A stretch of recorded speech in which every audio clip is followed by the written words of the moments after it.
Sequência de fotografias em preto e branco. Escravos de várias idades e gêneros trabalhando em plantações e lavouras, no cultivo, triagem e na colheita.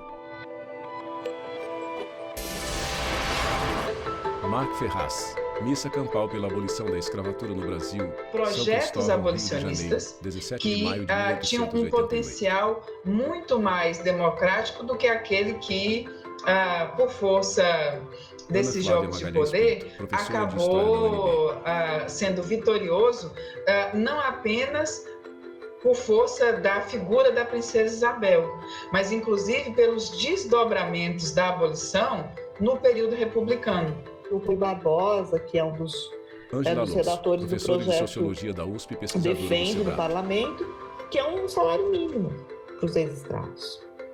Então isso gera uma grande reação, forma-se nesse momento, como se formou durante o Ventre Livre, os clubes da lavoura, reações políticas dos escravistas, né, que também é importante lembrar que sempre se diz no Brasil que o Brasil não teve escravistas, teve muitos, e escravistas políticos, né, organizados, declarados, que fizeram a defesa sistemática da escravidão no parlamento.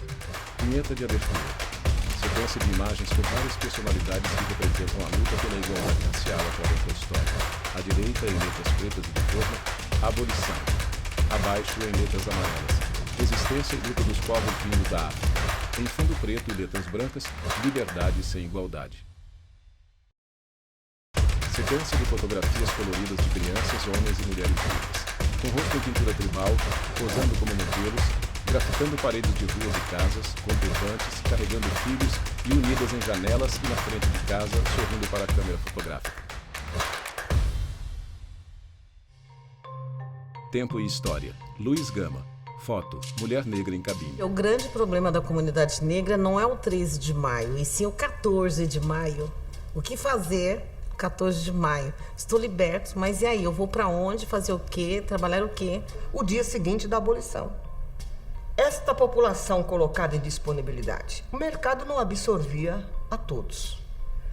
As mulheres que já trabalhavam na casa dos senhores continuaram trabalhando, só que não mais na condição de escravo. Daí a origem do trabalho doméstico. Mas o mercado não absorvia todos. E chega ao Brasil a mão de obra italiana para substituir a mão de obra escrava.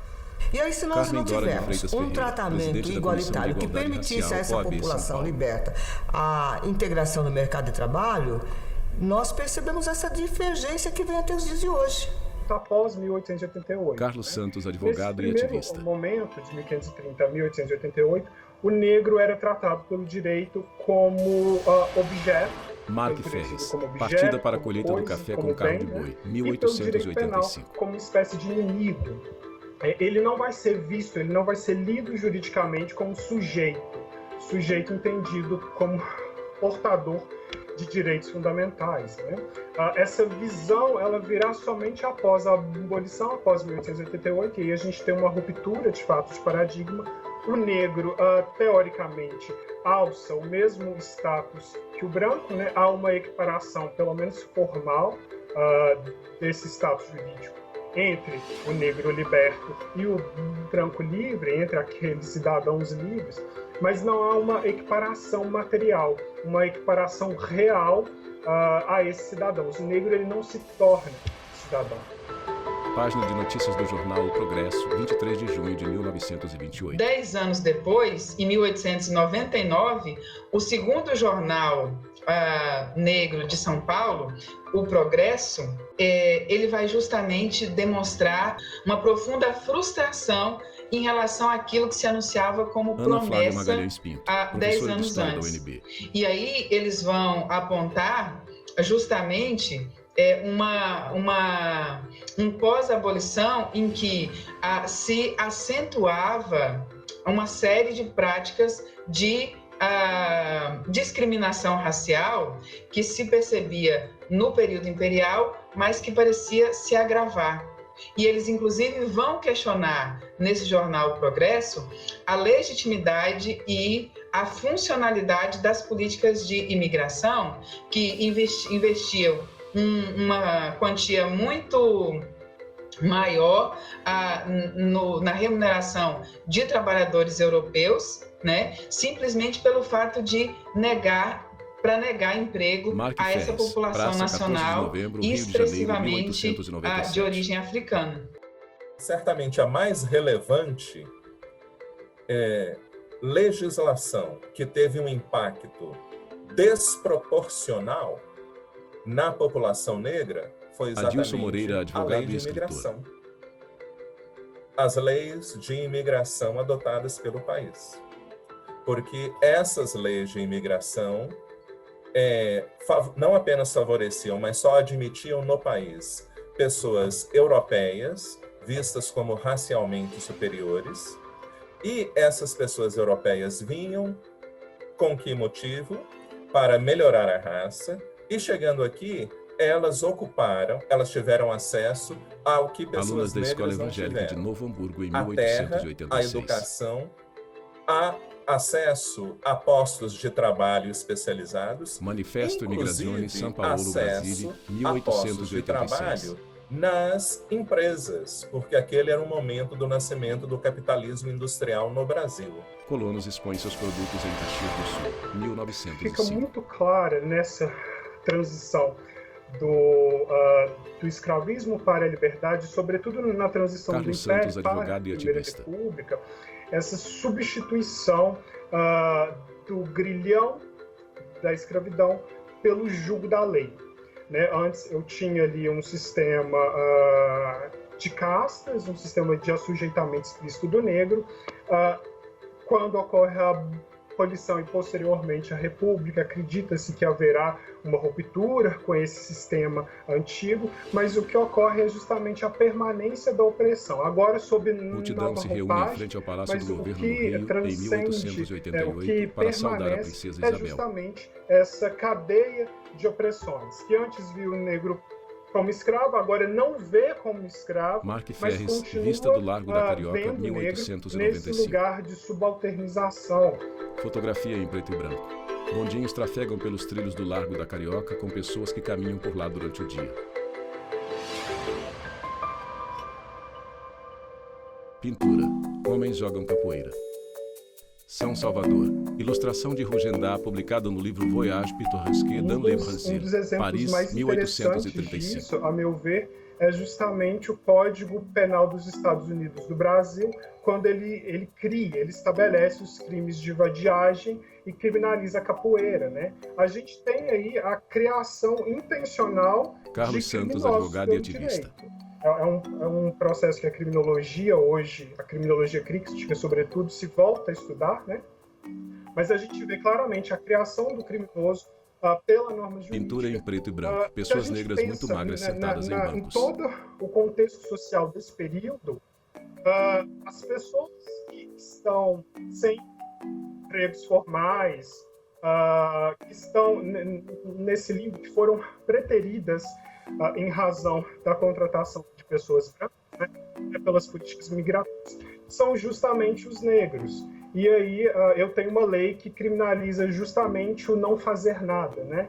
Esse estar sem um trabalho formal no momento em que se preteria claramente as pessoas negras para a contratação dos brancos. A capoeira é outro exemplo, né, de criminalização de símbolos da negritude.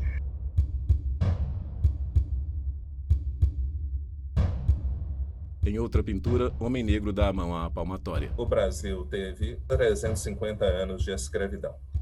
Essa escravidão determinou o funcionamento da economia, da política, Adilson do direito, Moreira, advogado e escritor. da cultura.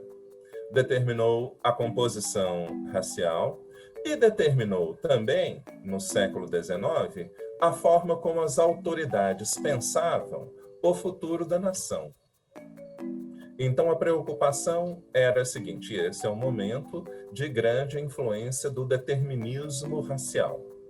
A questão era a seguinte: bom, vejam só, os países desenvolvidos, Estados Unidos, França, Inglaterra, são países brancos. Então, como nós que vivemos em um ambiente tropical, em um ambiente no qual há essa pluralidade de raças, e especificamente, primeiro, um grupo étnico que não era realmente considerado como branco, porque havia também, naquele momento histórico, uma hierarquia muito clara entre os povos brancos. E os povos ibéricos não eram exatamente o suprassumo, estavam também num nível abaixo da evolução racial. Então, primeiro tinham os germânicos, escandinavos e britânicos, e depois todo o resto. Além disso, nós tínhamos a presença de africanos e ameríndios, que nem sequer eram considerados seres humanos, que definitivamente não tinham mesmo indivíduos escravizados tipo de na colheita humanidade. do café, Rio Grande, Rio de Janeiro, Qual 1882. foi a proposta do governo brasileiro para resolver este problema, que não era no momento não era apenas um problema racial, era um problema político, era um problema econômico que determinaria o futuro da nação. Nós precisamos eliminar a herança africana, a herança ameríndia. Então, nós vamos utilizar primeiro o processo a sequência imigração de fotografias. europeia. Em embarcações chegam famílias inteiras de trazer imigrantes europeus italianos para ao cá. Brasil. E, novamente, as nossas autoridades queriam alemães. Como a maioria dos alemães queriam ir para os Estados Unidos, eles tiveram que se contentar com italianos.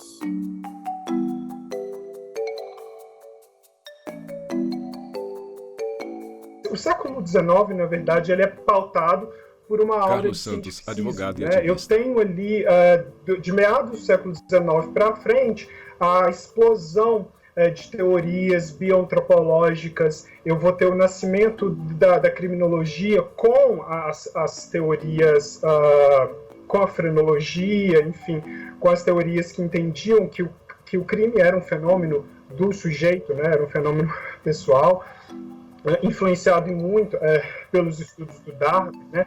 A questão do determinismo social também, que vai ser traduzido para esse momento de forma muito significativa. E vai haver uma reconfiguração Negra da Bahia, 1885. do racismo na travessia do século XIX para o século XX. Ali. Com a abolição, rompe-se também com o discurso anterior, que vendia o negro como passivo, como submisso, como prestativo. E o negro passa, então, a ser visto como vagabundo, como indolente, como preguiçoso. E esse vai ser o discurso que conduz, que vai ser o fio condutor da percepção do negro na sociedade brasileira. Os jornais vão ter um forte impacto disso, né? Vão ser esse veículo mais expressivo que vai popularizar esse discurso sobre o negro. Isso necessariamente surte efeitos no imaginário coletivo do período. E aí a gente tem uma naturalização dessa imagem do negro como o indesejável, como o corpo abjeto, que é uma perspectiva que inegavelmente chega até nós até hoje, como consequência dessa reconfiguração do racismo na transição do século XIX para o XX, até início do XX. Né? Essas teorias raciais vão se popularizar muito no Brasil através de intelectuais brasileiros mesmo, como Nina Rodrigues, Oliveira Viana, enfim, Renato Kell. Pintura em preto e branco. Escravos lavam roupa e descascam frutas sob vigilância de capataz. A questão da miscigenação no Brasil, que é um processo muitas vezes violento, a gente não pode se esquecer nunca disso, e um processo conduzido por uma ideologia de embranquecimento, que foi muito forte de finais do século XIX para início do século XX também no Brasil. Então, todos esses fatores eles acabam contribuindo para essa ideia de uma relação de cordialidade entre senhores e escravos, que não necessariamente correspondia à crueldade daquele sistema, mas era a narrativa que se vendia. Em contraposição aos Estados Unidos, inclusive os Estados Unidos vai ser essa antítese usada por vários abolicionistas para afirmar que no Brasil não houve um processo de segregação institucional, né? Já que aqui, teoricamente, nós não teríamos leis que criassem obstáculos à ascensão social dos negros. Vão utilizar, inclusive, experiências pontuais de mulatos, né, os ditos mulatos que conseguiam ascender socialmente, um ou outro, para afirmar que esses exemplos episódicos, que essas exceções era o que comprovava que no Brasil não havia esse preconceito racial. E aí o discurso que se vende sobre esse mito da democracia racial é justamente que o preconceito aqui é um preconceito social, de status, é um preconceito muito mais patrimonial, por assim dizer, financeiro, do que um preconceito baseado no fenótipo, como foi nos Estados Unidos. No próprio livro dele, Joaquim Nabuco, no próprio livro Abolicionismo, Joaquim Nabuco faz essa menção aos Estados Unidos, ao sistema dos Estados Unidos, para dizer que aqui não se criou obstáculos efetivos, obstáculos jurídicos à ascensão dos negros no Brasil. Mas isso é uma leitura até mesmo desatenta, eu diria. Nós tivemos leis específicas que impediam negros, por exemplo, de frequentar escolas públicas. A Lei da Educação de 1837 do Rio de Janeiro, se não me falha a memória, ela impedia os negros e os doentes de moléstias contagiosas de frequentar as aulas, e os negros livres ou libertos, independentemente do seu status, seu status libertatis, da sua situação de liberdade, e essa restrição baseava-se exclusivamente no fenótipo. Ou seja, é uma lei segregacionista, o mito da democracia racial, embora a gente afirme como marco teórico, como expressão científica, o livro do Gilberto Freire, Casa Grande e Senzala, ele é muito anterior. Ele se forma por uma série de fatores, que dentre eles a perspectiva de visitantes que estiveram aqui, visitantes estrangeiros que estiveram aqui no período do século XVIII e XIX, sobretudo Debré, Saint-Hilaire, que vão escrever os seus relatos, percebem a escravidão, mas vão fazer o seu relato a partir de um Brasil pitoresco, a partir de um Brasil em que havia boas relações entre escravizados e senhores, e aí eles vão tomar como ponto para fazer essa afirmação as relações sexuais mesmo, havidas entre senhores e escravos. Um outro fator que contribui para esse mito é justamente o discurso abolicionista, que vai vender o negro como submisso, como passivo, como prestativo, e aí aquele negro que sente prazer em dar sua mão de obra em troca da afeição do seu senhor. Foto: mulher negra em cabine. Perceber como que esse debate sobre o racismo, sobre o preconceito de cor ou ódio de raça, como se usava na época, ele tem uma longa duração no Brasil. Não é algo que vai ser inaugurado no período do pós-abolição. O que a gente tem é uma estrutura, uma matriz narrativa de história do Brasil que, por muito tempo, até recentemente, não lidou com o racismo como sendo algo que estruturasse os espaços, a sociabilidade brasileira. E observar a trajetória desses sujeitos e as lutas individuais e coletivas que eles travaram nos permitem justamente acompanhar como a política institucional, de maneira sofisticada, foi inclusive sendo feita como forma de silenciar insatisfações e projetos de participação nessa nação em que a presença negra efetivamente não se resumiria ao lugar, à condição dos escravizados. Foi um projeto Silvania Clênio, historiadora e idealizadora do Pensar Africanamente. E de branqueamento físico e também de branqueamento cultural. E, entretanto, a gente vê a pujança da cultura negra nesse país e a gente vê essa população sobrevivendo e se organizando. E quando você pega, por exemplo, as comunidades tradicionais de matriz africana, também conhecida como os terreiros, por exemplo, nessas comunidades está vivo idioma, indumentária, está vivo princípios civilizatórios, está vivo tecnologias, formas de se organizar, de viver, de se relacionar com o meio ambiente. Isso mostra a força que tem essa cultura, essa história, essa tradição e o quanto essas pessoas se organizam.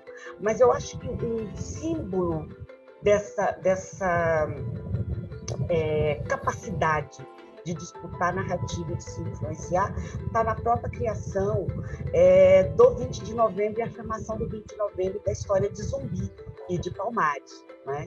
Porque quando o movimento negro começa a pautar essa questão, na década de 70, começando com o poeta Oliveira Silveira, do Rio Grande do Sul, e com o grupo do qual ele fazia parte, que era chamado de Palmares. Naquele momento se celebrava no Brasil o 13 de maio como a data para celebrar a população negra, mas se celebrava louvando a princesa, que seria a redentora dessa população negra. E aí ele começa a imaginar, mas a redentora como?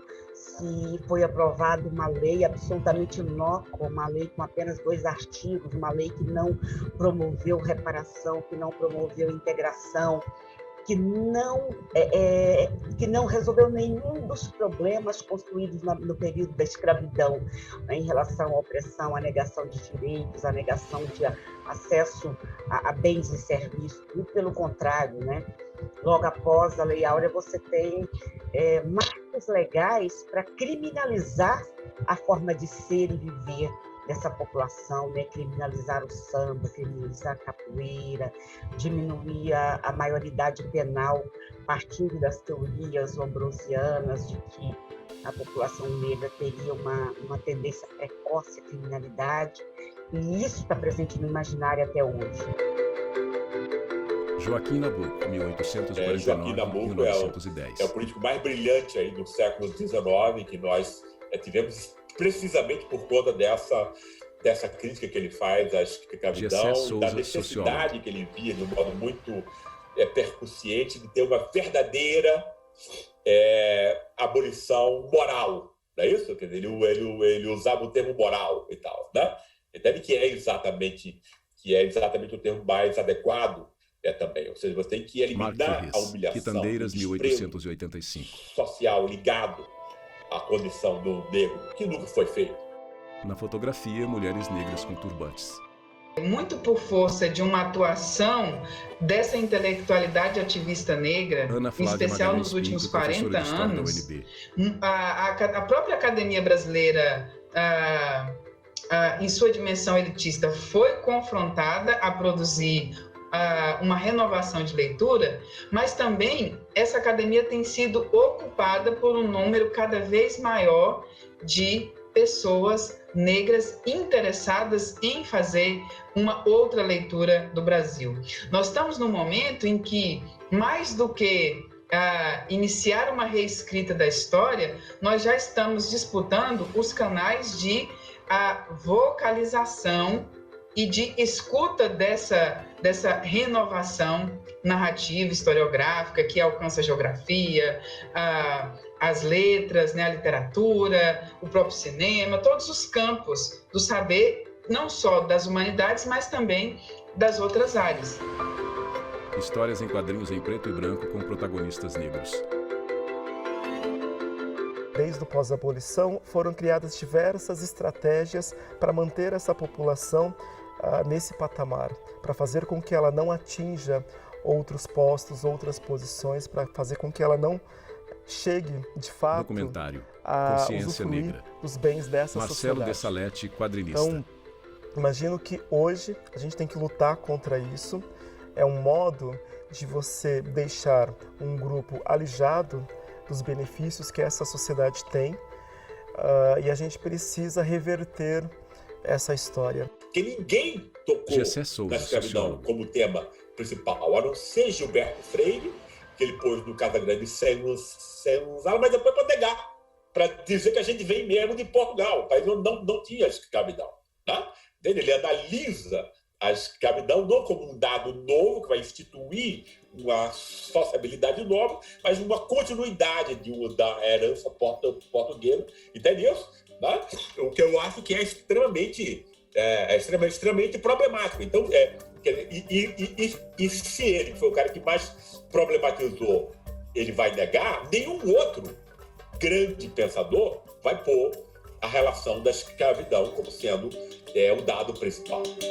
Gilberto Freire, 1900-1987. Em o livro foto, ele está sentado em poltrona e escreve em papel. Maior dessa ideia de democracia Carlos Santos, advogado e ativista. É que só vai começar a ser desmistificado, só vai começar a ser desconstruído em 1948 com um estudo encomendado pela ONU que o Florestan Fernandes vai encabeçar no Brasil, né? E o Florestan Fernandes ele vai atrás justamente de demonstrar a Florestan existência Fernandes, ou não dessa 1920-1995. democracia racial no Brasil. E ele chega à conclusão de que isso, de fato, é um mito, de que não existe democracia no Brasil. Nós temos preconceito de ter preconceito.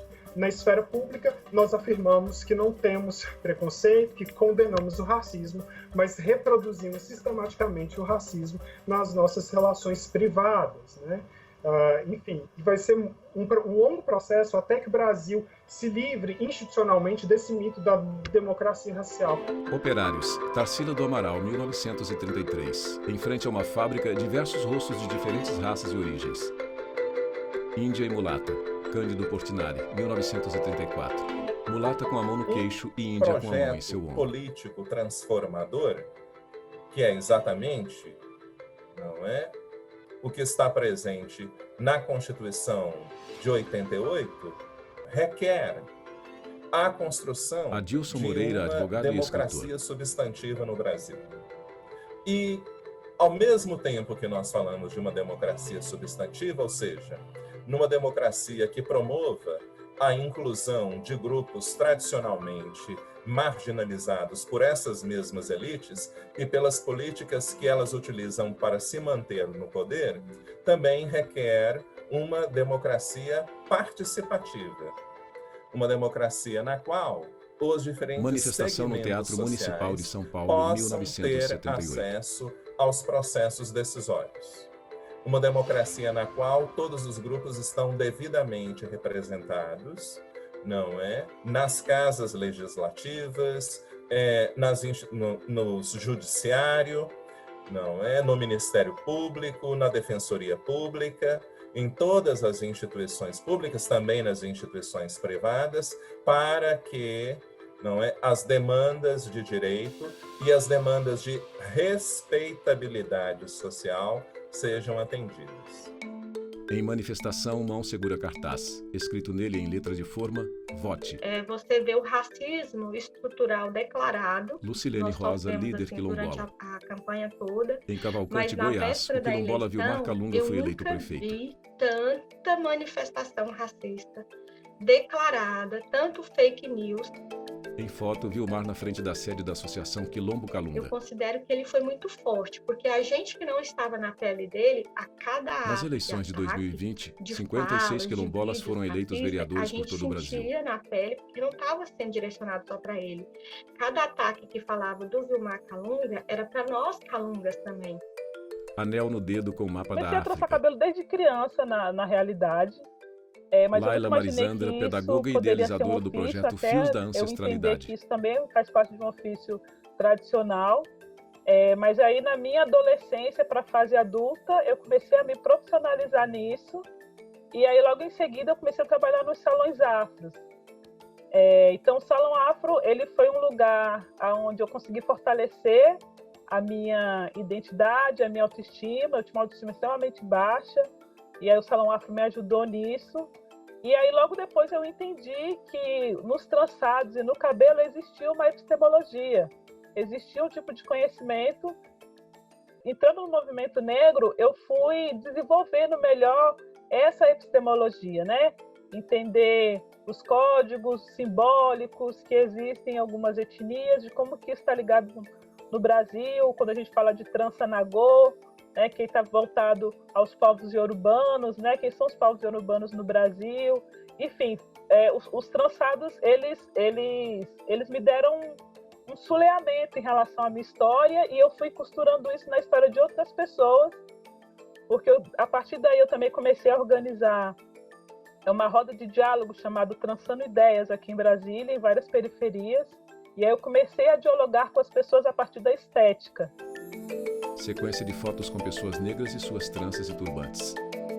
É preciso uma nova abolição, né? Ou seja, a gente precisa de uma nova abolição. Washington Nascimento, historiador. De proteção social, a gente precisa de resgatar a dignidade e resgatar a história dessas pessoas. A história dessas pessoas não está na Europa.